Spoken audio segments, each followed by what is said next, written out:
Hello all, welcome to பாரவிங்ஸ். பாரவிங்ஸில் நம்ம இன்றைக்கி பார்க்க போகிறது ஒரு ஸ்வீட் ரெசிபி தான். அதுவும் எல்லாத்துக்கும் ரொம்ப பிடிச்ச பணியார ரெசிபி தான் பார்க்க போகிறோம். நம்ம வாழைப்பழத்தை வச்சு ஒரு அருமையான பணியாரம் எப்படி செய்யலான்றதை பார்க்கலாம் வாங்க. ஃபஸ்ட்டு அரிசி எடுத்துக்கிறேன். அரிசி எடுத்துகிட்டு 1 டம்ளர் அரிசி எடுத்திருக்கேன். அதை ஒரு 2 மணி நேரத்துலேருந்து ஒரு 3 மணி நேரம் நல்லா ஊற வச்சு எடுத்துக்கலாம். ஊற வச்சதுக்கப்புறம் நல்லா இந்த தண்ணியை நல்லா களைஞ்சி வடிகட்டி எடுத்து வச்சுக்கலாம். எடுத்து வச்சதுக்கப்புறம் இன்னொரு மிக்ஸி ஜார் எடுத்துக்கிறேன்.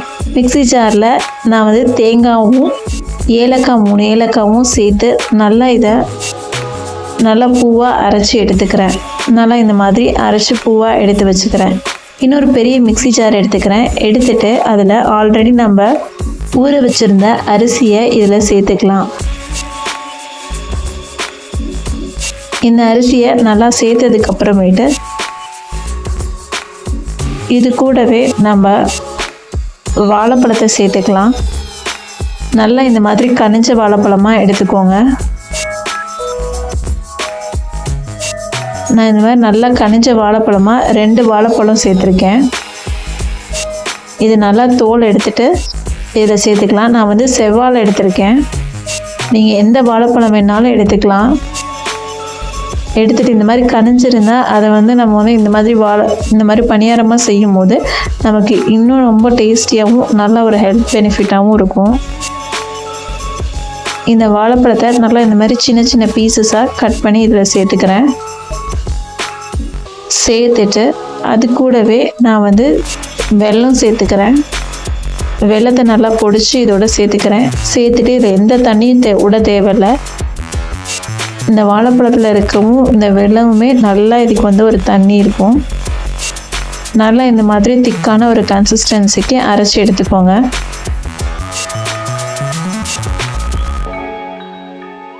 நல்லா இந்த கன்சிஸ்டன்சி அரைச்சி எடுத்துட்டு அதை ஒரு பவுலில் மாற்றி எடுத்து வச்சுக்கலாம். எடுத்துகிட்டு இதில் ஒரு 2 டேபிள் ஸ்பூன் நான் எள்ளு சேர்த்துருக்கேன். எள்ளு சேர்த்துட்டு பேக்கிங் சோடா நான் கொஞ்சோண்டு சேர்த்துருக்கேன். சும்மா ஒரு பிஞ்சு சோடா சேர்த்துருக்கேன். அதே மாதிரி ஒரு பிஞ்ச் சால்ட்டு சேர்த்துருக்கேன். சேர்த்துட்டு அதுக்கப்புறமேட்டு நம்ம ஆல்ரெடி அரைச்சி வச்சுருந்த தேங்காவை இதோடு சேர்த்துருக்கேன்.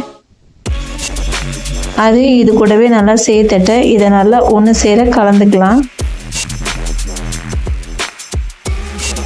நல்லா இதை ஒன்று சேர கலந்து எடுத்துக்கலாம். நம்ம நல்லா கலந்ததுக்கப்புறமேட்டு நம்ம திக்னஸ் எப்படி இருக்குன்னு பார்த்துக்கோங்க.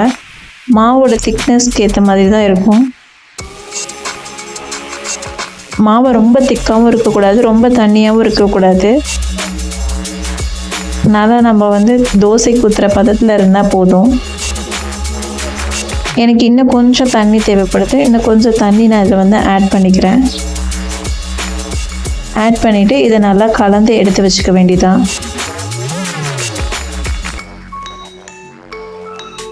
இன்னொரு சைடு பணியார சட்டி எடுத்துக்கிறேன். பணியார சட்டியை எடுத்துகிட்டு அதில் நெய்யும் எண்ணெயும் சேர்த்து இதில் சேர்த்துக்கிறேன். இது நல்லா எண்ணெய் காஞ்சதுக்கப்புறமேட்டு கொஞ்சம் கொஞ்சமாக இதில் இந்த மாவை ஊற்றிக்கலாம். நான் ரொம்ப ஹீட்டாக விடலை, மீடியம் ஹீட்டில் இருக்கும் போதே நான் இந்த மாவை இதில் சேர்த்துட்றேன். ஏன்னா ரொம்ப ஹீட்டாகி நம்ம சேர்த்துட்டோம் அப்படின்னா வெளியில் வெந்துடும், உள்ளே வேகாமே இருக்கும், அப்படியே மாவாகவே இருக்கும். இந்த மாதிரி மீடியம் ஹீட்டில் வச்சு இதை சுட்டு எடுத்துக்கலாம். இது ஒரு மூடி போட்டு மூடி வச்சுக்கிறேன்.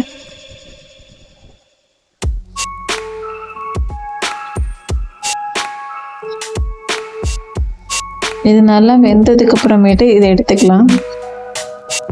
எடுத்துகிட்டு இதை திருப்பி போடும்போது நல்லா பாருங்கள், சூப்பராக நல்லா வெந்துருச்சு. நல்லா ஒரு சைடு வெந்ததுக்கப்புறமேட்டு இதை திருப்பி விட வேண்டியதான்.